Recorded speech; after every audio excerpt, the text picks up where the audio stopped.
Так дайте пацанам посчитать потери. Суммы нули погибают на сцене. Снова один, прогуляюсь без тени. Заливаю лик, поцелуй на шее. Карты дамба, правый назад, черный каскад. Вижу твой взгляд, стель многояд. Мог тебя взять, но ты не моя. Так дайте пацанам посчитать потери. Суммы нули погибают на сцене. Снова один, прогуляюсь без тени. Заливаю лик, поцелуй на шее. Карты дамба, правый назад, черный каскад. Вижу твой взгляд, стель многояд. Мог тебя взять, но ты не моя.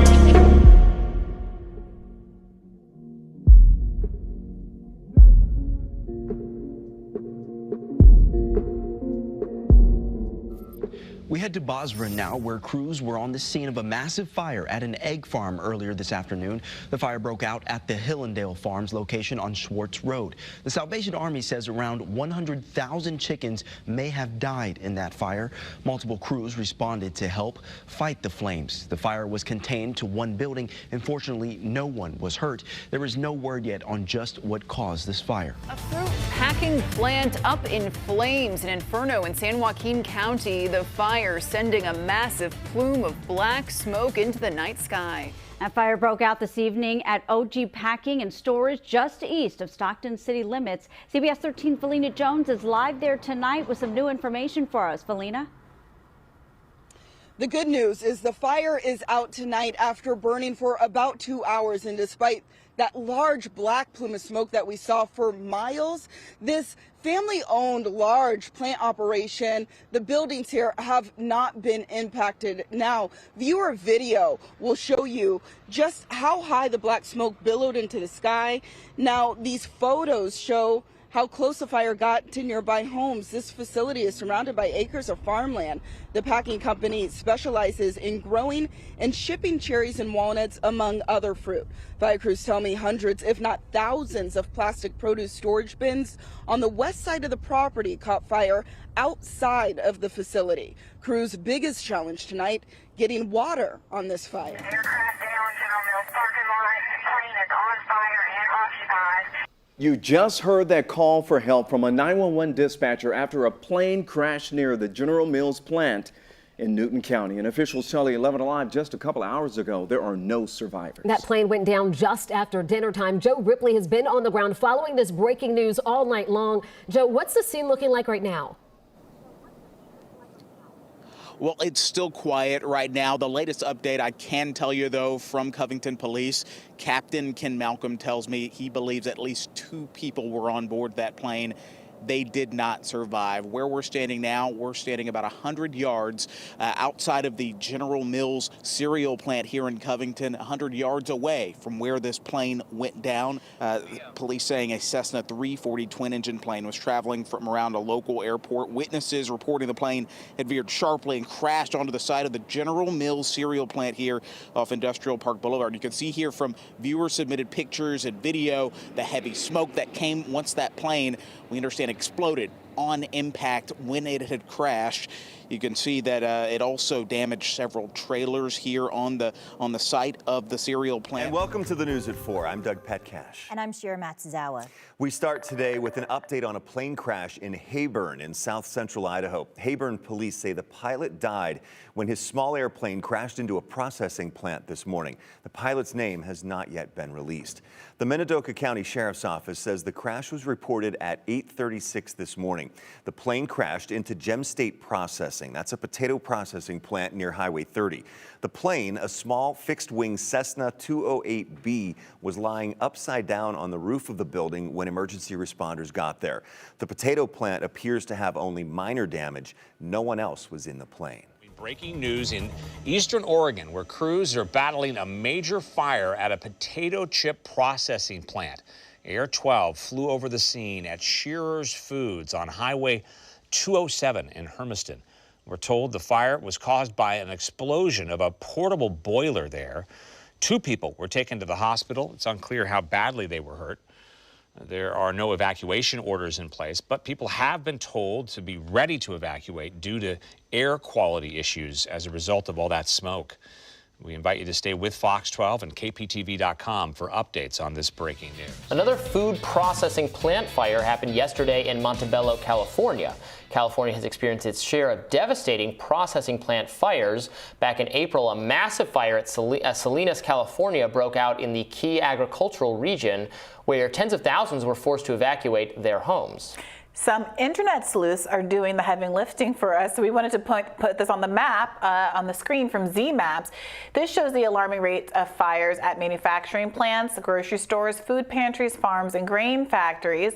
It's likely that over 100 of these fires have taken place just this year. Just this month, the Graincraft flour mill in Pendleton, Oregon was completely destroyed, and even tens of thousands of chickens were killed in a May fire in Minnesota. So let's take another look at the map. Let's look at the manufacturing fires alone. The black markers show that this is happening across the country, especially in California and in the Midwest East Coast. Now let's see the grain map.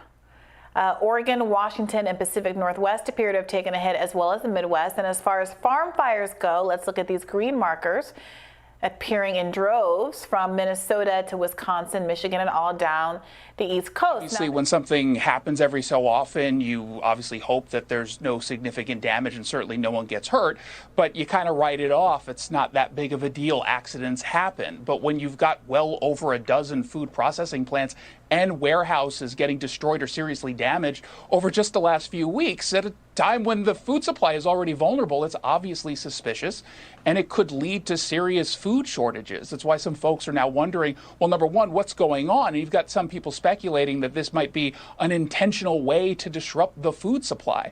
Wait, may I ask you to pause there really quick? Can I just ask you, I just want to nail this down so our viewers understand. There have been confirmed over a dozen disabling accidents at food plants in the last month, over a dozen. They claim that there has been an increase in fires at food processing plants in the U.S. in order to starve the population. And even politicians have gotten involved, such as Republican Congresswoman Marjorie Taylor Greene, that insinuated on Twitter that maybe these fires were not accidental after all. And on Facebook, we've been seeing these sorts of posts, even suggesting that Bill Gates is behind all of this. Well, it is a very sad sign of the times for farmers in South Florida and elsewhere. Some are having to destroy their crops over a lack of demand from restaurants, hotels, and cruise ships in the age of COVID-19. Here's some video from Homestead. So why is all the food going to waste when so many people are in need of food? CBS 4's Hank Tester takes a closer look as we continue our team coverage on the pandemic.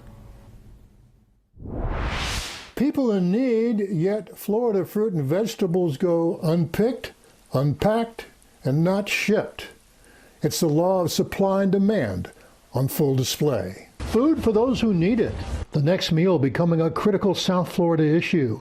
Charitable organizations full steam ahead, yet just a few miles down the road, heartbreaking scenes.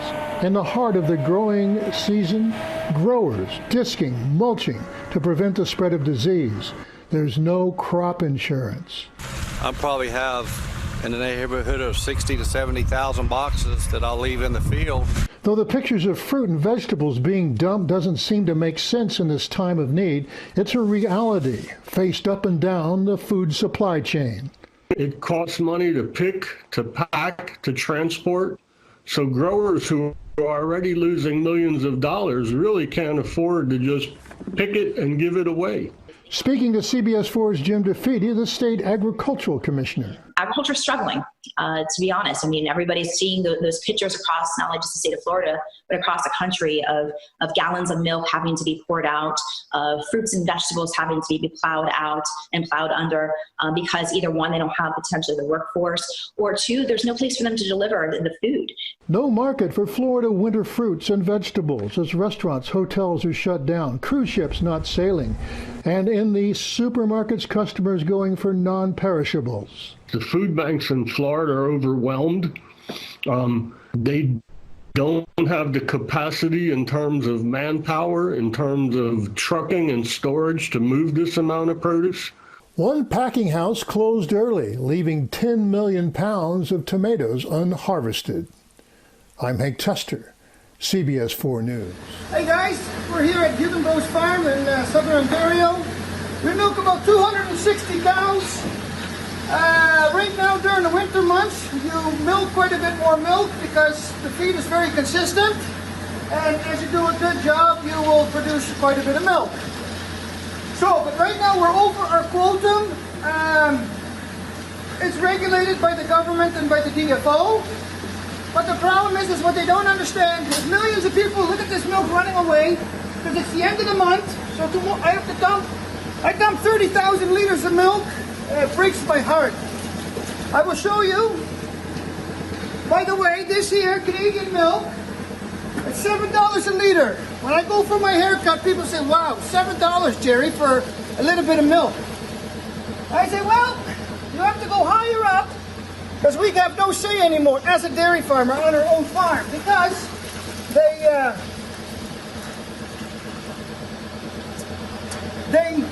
they make us dump it. And no matter how we stand up, so this time I'm going public. I want the people to see the pain that us growers have of 365 days. As a little boy, we grew up on a dairy farm, came from Europe, work, and here we are. This is what's happening. Oh, by the way, only one country in the world here in Canada. There's not the United States, not Europe, where they dump thousands of liters when they're over.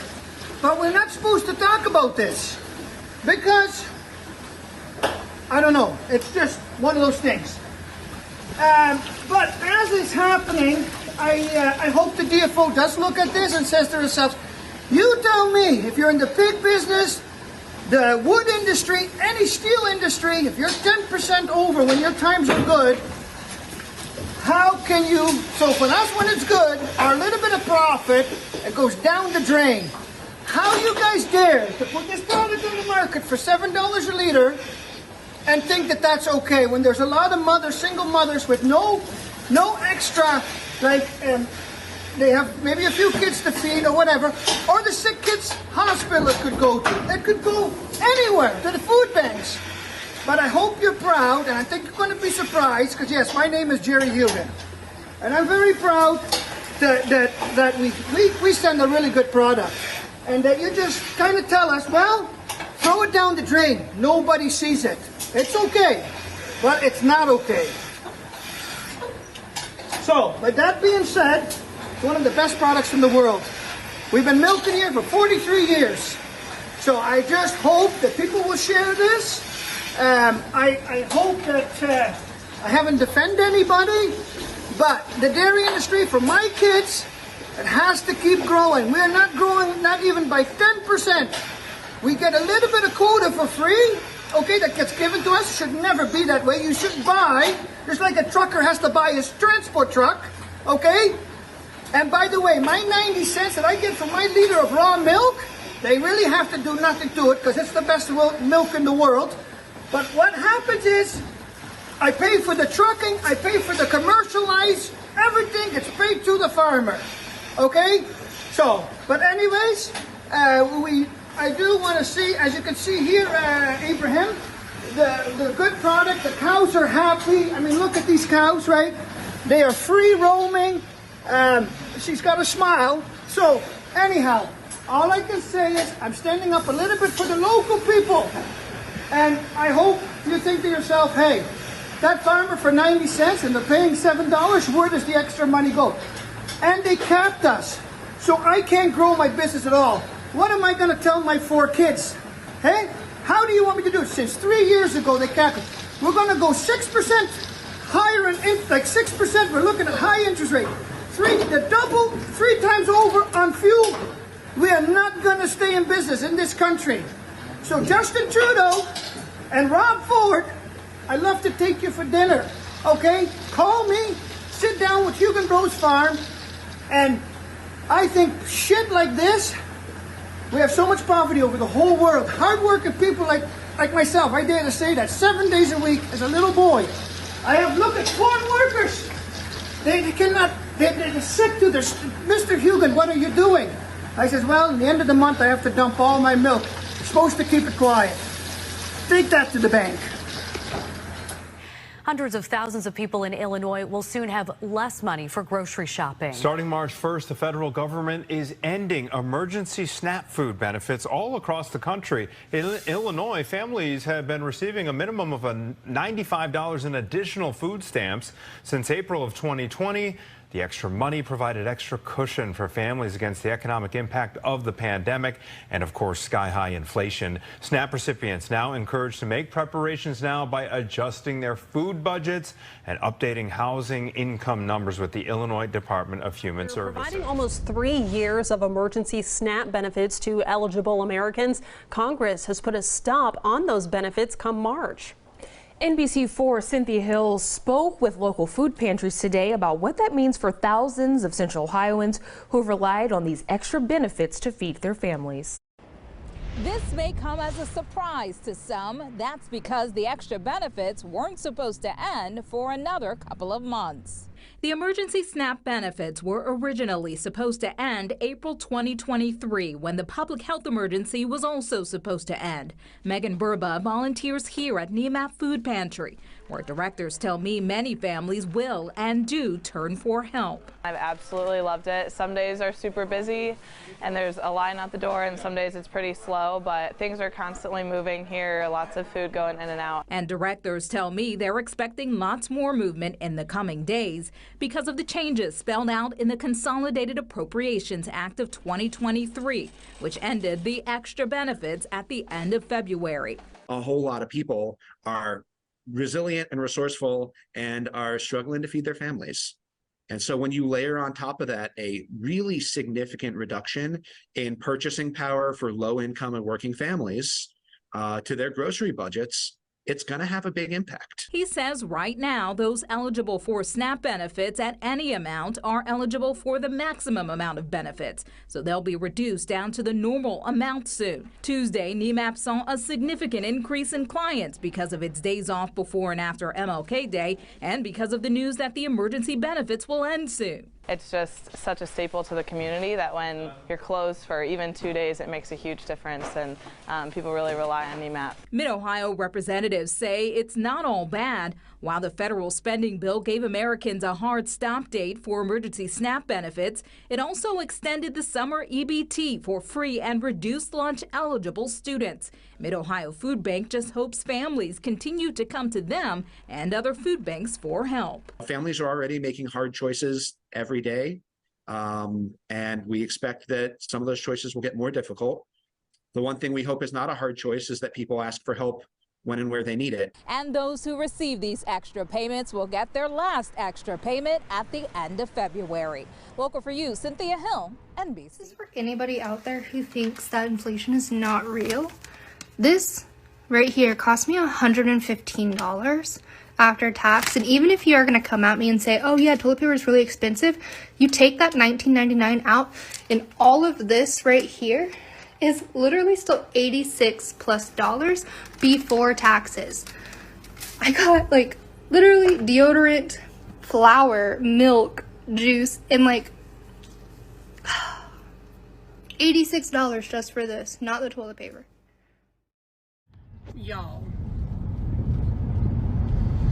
I just told my husband I bought 7 items at Walmart. I spent $60. I literally bought a small bag of dog food, lettuce, onions, cucumbers, garlic, a thing of Dr. Peppers for my husband, and I think that's it. I don't remember one other item. I don't remember what it was. It was like under $5. $60.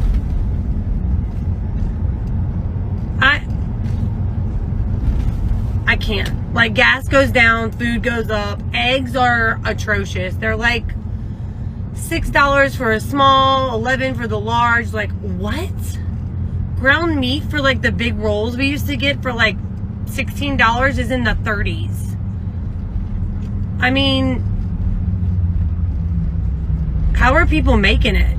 How are families feeding their kids and husbands and packing lunches and doing all these things with the cost of food. I mean, at this rate with the inflation, and then I saw a TikTok the other day that said the government was giving us a 3-month like warning. I guess that would be January, February, and March. Starting in April, we're going into the same recession we had in 2008.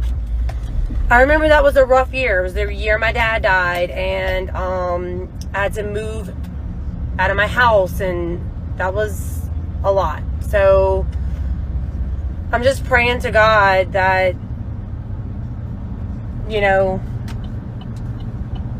something changes, because this is too much. This is, I don't know, like $5 for a gallon of milk. I don't know. Just everything. Everything. And we cook at home every night. I cook at home every night. I used to be able to make 7 days a week, you know, 2 meals a day for 3 people for $120. That's tripled. And I don't even eat meat. Vegetables and to be healthy is very expensive. Like, I don't know. Like, I made a joke, like, I'm gonna wind up on a pole. I don't know how to do it anymore. I don't know. I know people that get food stamps. They're struggling. We're struggling. Can't get approved for anything. It's just hard.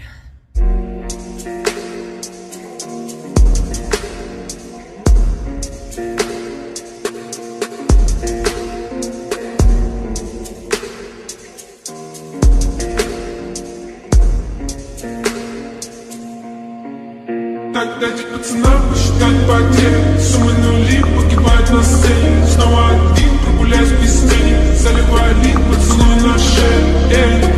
Карты дома, правда назад, черный каскад. Вижу твой взгляд, стель многояд. Мог тебя взять, но ты не моя. Так дайте пацанам посчитать потери. Суммы нули погибают на сцене. Снова один прогуляюсь без тени. Заливаю лик, поцелуй на шее. Карты дома, правда назад, черный каскад. Вижу твой взгляд, степь многояд. Мог тебя взять, но ты не моя.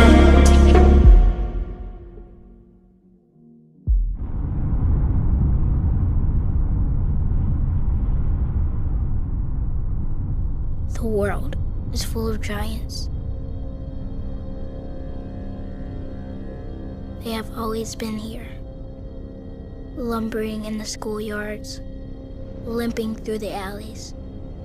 We had to learn how to deal with them, how to overcome them. We were small, but fast. Remember? We were like a wind appearing out of nowhere. We knew that being clever was more important than being the biggest kid in the neighborhood. As long as we keep our heads down, as long as we work hard, trust what we feel in our guts, our hearts, then we're ready. We wait until they get sleepy, wait until they get so big they can barely move. Then we walk out of the shadows, quietly walk out of the dark, and strike.